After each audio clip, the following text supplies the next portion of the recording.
बहुत समय पहले की बात है।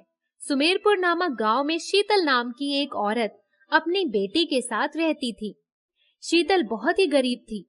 वह अपना और अपनी बेटी का पेट भरने के लिए पास के सेठानी के यहाँ बर्तन धोने का काम करती थी। शीतल बहुत बूढ़ी हो गई थी, जिससे वह सेठानी के यहाँ झाड़ू पोछा और बर्तन ठीक से नहीं कर पाती थी। फिर एक दिन अचानक शीतल की तबीयत बहुत खराब हो जाती है। शीतल के बेटी का नाम चांदनी रहता है। चांदनी दिखने में बहुत सुंदर और समझदार लड़की होती है। चांदनी बेटा, मेरे कमर में बहुत दर्द हो रहा है। अब मैं कल सेठानी के यहाँ काम पर नहीं जा पाऊंगी। कोई बात नहीं माँ, कल से मैं सेठानी के यहाँ बर्तन धोने के लिए जाया करूंगी। वैसे भी अब तुम्हारी तबीयत ठीक नहीं रहती, अब तुम घर पर ही आराम किया करो। उस दिन के बाद से चांदनी हर दिन अपनी माँ की जगह खुद सेठानी के यहाँ काम करने जाया करती थी। चांदनी सेठानी के यहाँ का काम बहुत ही अच्छे और जल्दी से करके निपटा दिया करती थी, जिससे सेठानी चांदनी के काम से बहुत खुश होती थी। सेठानी का नाम रत्ना था। चांदनी, तुम तो अपनी माँ से भी ज्यादा तेज काम करती हो। मैं तुम्हारे काम से बहुत खुश हूँ, इसीलिए अब से मैं तुम्हारा वेतन बढ़ा दूंगी और तुम्हें मेरे ही घर पर हमेशा काम करने के लिए आना होगा। वेतन बढ़ जाने पर चांदनी बहुत खुश होती है और खुशी खुशी सेठानी के घर पर काम करने के लिए जाया करती है। कुछ दिन बीतता है। एक दिन सेठानी का बेटा अपनी पढ़ाई पूरी करके शहर से अपने घर वापस आने वाला होता है। चांदनी, आज तुम पूरे दिन मेरे घर पर ही रुकना, क्योंकि मेरा बेटा बहुत दिनों के बाद आज पढ़ाई पूरी करके हमारे यहाँ आ रहा है। इसके लिए मैं उसके मनपसंद के खाने की चीजें बनाने वाली हूँ। आज तुम मेरे घर पर रुककर मेरी मदद करवाना। ठीक है मालकिन।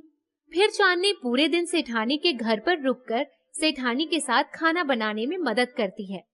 कुछ देर के बाद रत्ना का बेटा घर पर आ जाता है। रत्ना अपने बेटे को देखकर बहुत खुश होती है।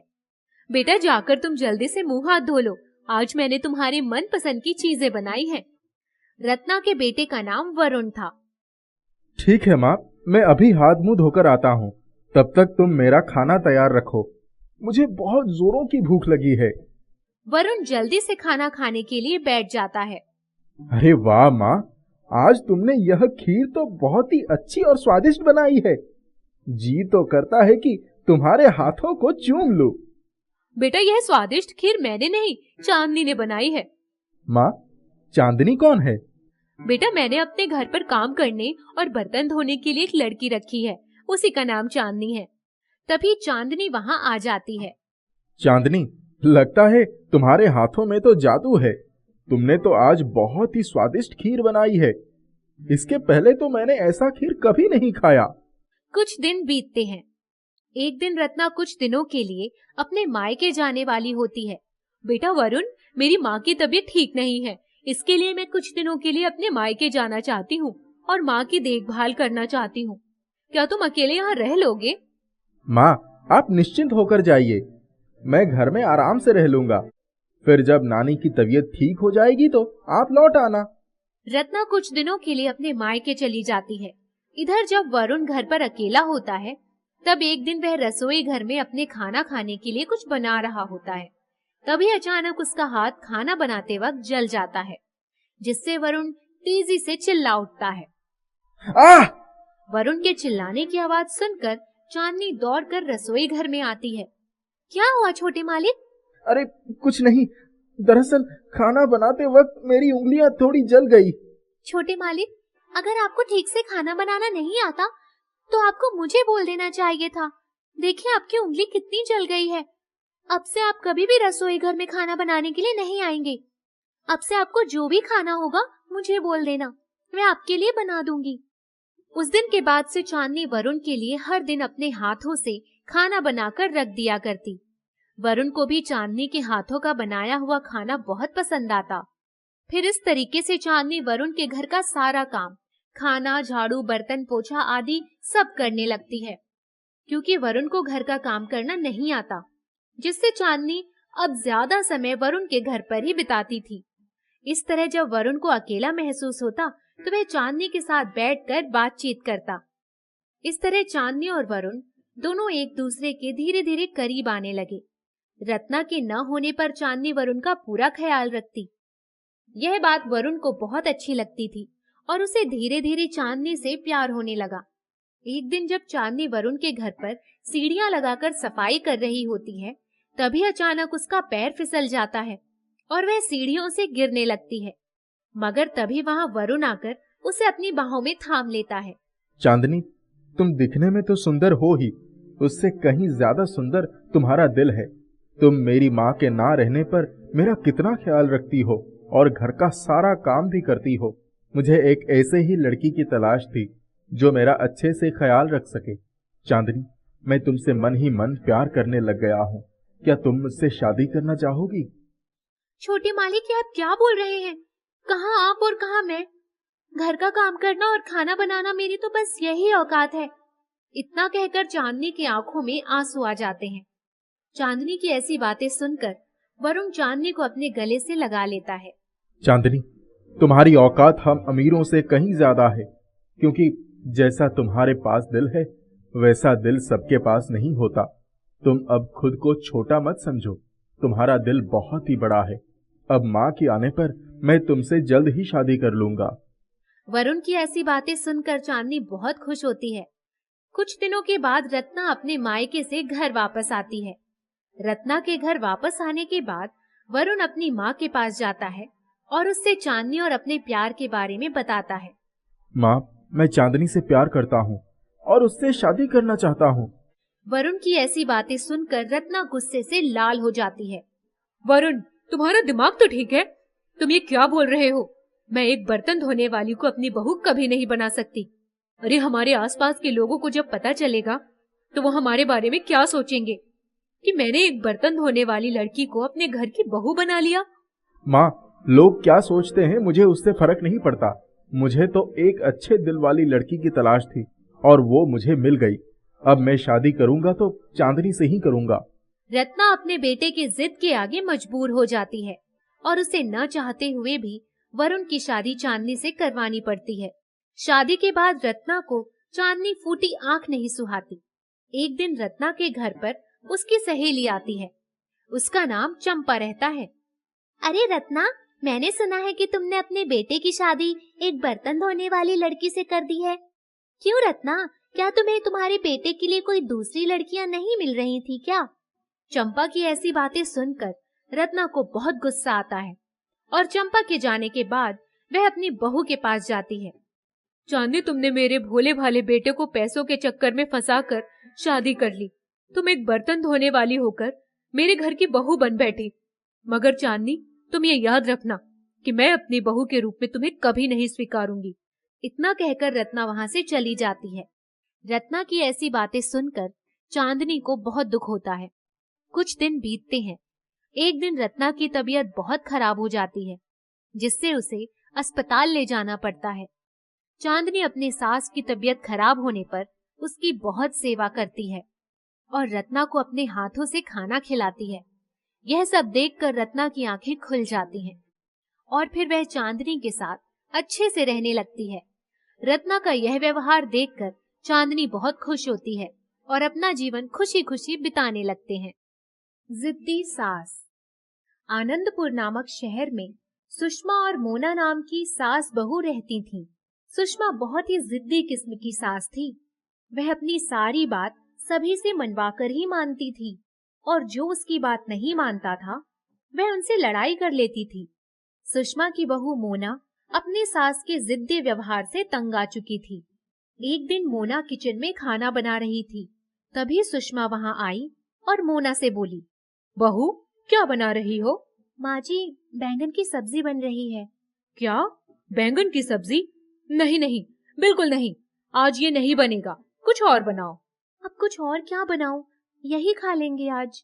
अच्छा, तो अब तू मेरे सामने अपनी जिद दिखा रही है।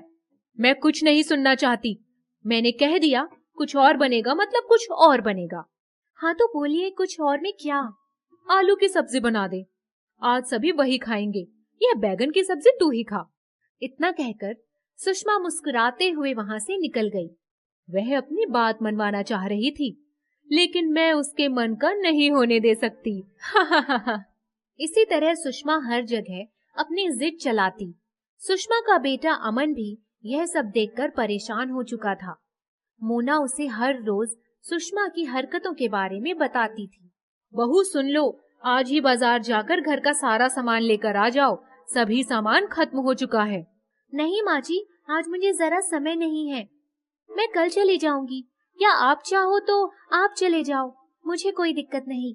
आज ही बाजार जाओ, बाकी काम बाद में होगा। माँ जी, आप अपना जिद्दी व्यवहार छोड़ दीजिए, इससे किसी को कोई फायदा नहीं, मैं आज नहीं जाने वाली। ठीक है, तुझे नहीं जाना बाजार तो तू एक काम कर, अपना सामान बांध ले और सीधा अपने मायके चली जा, कोई जरूरत नहीं है तुझे वापस आने की।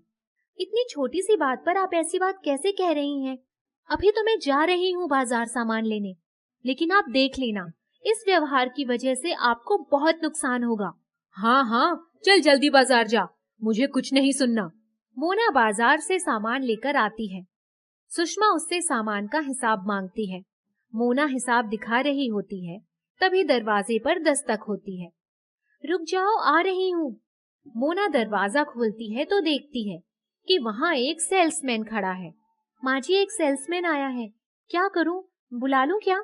बुला ले, देख लेते हैं क्या लाया है। सेल्समैन किचन में इस्तेमाल होने वाली चीजें दिखाने लगता है। कोई काम का नहीं है, ये सब ले जाओ। रुक जाइए माँ जी, एक बार अच्छे से देख लेते हैं। थोड़ी देर के बाद, यह देखिए माँ जी, यह बर्तन कितना अच्छा है, इसे ले लेते हैं। नहीं, यह बिल्कुल अच्छा नहीं है, तू देख यह कितना अच्छा लग रहा है। नहीं नहीं, यह अच्छा नहीं लग रहा। जो सामान मोना को पसंद आ रहा था, वह सामान सुषमा नापसंद कर देती थी। सब्जी को बारीकी से काटने वाली एक मशीन थी, वह मोना को पसंद आ जाती है। माँ जी, यह ले लेते हैं, इससे बहुत मदद मिलेगी। मुझे तो यह मसाज करने वाला मशीन अच्छा लग रहा है, यही ले लेते हैं। बताओ भाई, कितनी कीमत है इसकी? इसे रहने दीजिए भैया, सब्जी काटने वाली मशीन का दाम बताइए, हम वही ले लेते हैं। माँ जी, वह मशीन खामखा महंगा होगा, हमारी किसी काम का नहीं है, यह लेंगे तो बहुत काम आएगा। जी मैडम, ये बहुत काम की चीज है, इसकी कीमत 2000 है, ले लीजिए। मोना पैसे लाकर दे देती है और मशीन ले लेती है। सेल्समैन घर से बाहर चला जाता है। अब सुषमा यह देखकर गुस्से में आ जाती है कि उसकी जिद पूरी नहीं हुई। वह सेल्समैन के पीछे जाती है। रुको भाई रुको। जी मैडम, बोलिए। यह मसाज करने वाली मशीन कितने की है? सेल्समैन समझ जाता है कि यही सही मौका है, यह कस्टमर जरूर फंसेगी। मैडम, माफ कीजिएगा, लेकिन ये थोड़ा महंगा है। सुषमा अभी सिर्फ अपनी जिद पूरा करने की सोच रही थी। बोलो कितने का है? मैडम, ये 10,000 का है। बस तुम यही रुको, मैं पैसे निकाल कर लाती हूँ, मुझे यही चाहिए। सुषमा पैसे निकाल कर लाई और सेल्समैन को देते हुए बोली, ये मुझे चाहिए, पैसे लो और यह मशीन मुझे दे दो। जी मैडम, ये लीजिए, ये अब से आपकी हुई। सेल्समैन मुस्कुराते हुए वहां से चला जाता है। घर आकर सुषमा वह मशीन मोना को दिखाती है। देख, तू नहीं चाह रही थी ना कि मैं इसे खरीदूं, लेकिन मैंने इसे खरीद लिया। माँ जी, आप भी ना, आपका कुछ नहीं हो सकता। शाम में जब अमन काम से वापस आया, तब सुषमा खुशी खुशी अमन को वह मशीन दिखा रही थी और बहू की बुराई कर रही थी। अच्छा ठीक है माँ, पहले ये बताओ कि ये आपने कितने में लिया? यह इतना अच्छा है, इसीलिए थोड़ा महंगा है। हाँ, पर कितने में आपने इसे लिया? 10,000 रुपए में। हे भगवान, 9,000 का चूना लग गया। ये क्या कर दिया आपने? क्या हुआ बेटा? माँ, ये मशीन कल ही मेरे दोस्त ने ली थी, 1,000 में उसने इसे खरीदा था, लेकिन ये आपने क्या कर दिया? यह सुनकर सुषमा की सारी खुशी गम में बदल गई। वह आश्चर्य में पड़ गई। यह क्या कर दिया मैंने? माँ, ये सिर्फ आपके जिद्दी स्वभाव की वजह से हुआ है। हाँ बेटा, अब मुझे एहसास हो रहा है, मुझे माफ कर दो, अब से मैं किसी भी चीज के लिए जिद नहीं करूंगी। सुषमा मोना से भी माफी मांगती है और इस घटना के बाद उसके अंदर बहुत बदलाव आता है। अब वह जिद्दी किस्म की नहीं थी।